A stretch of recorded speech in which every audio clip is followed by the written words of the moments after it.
H&S cell cleaning solution was developed to help dissolve all damaging buildup in your calibration devices, providing you with accurate readings you can trust.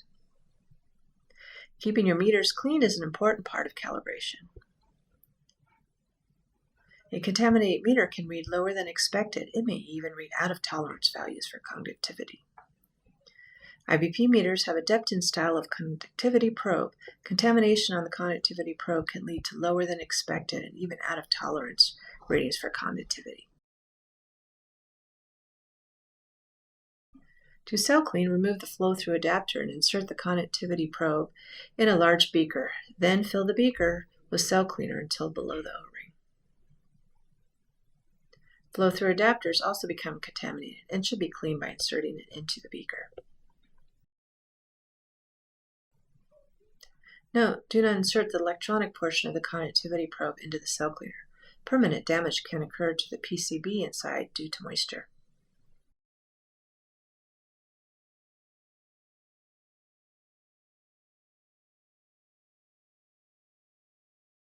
Keep the probe submerged for about 3 minutes.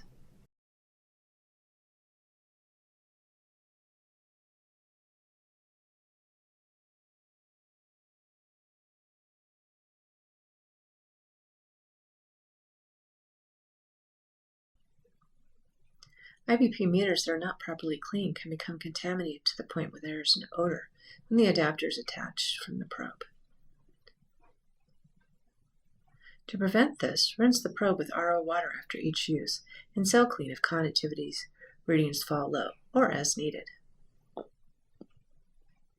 is important to note that rinsing with standard solution alone will not clear modules of actual buildup contamination, hard deposits, or other natural buildups. Values will increase slightly each time the probe and cells are not properly flushed. H&S cell cleaning solution helps dissolve all damaging buildup, providing you with accurate readings you can trust.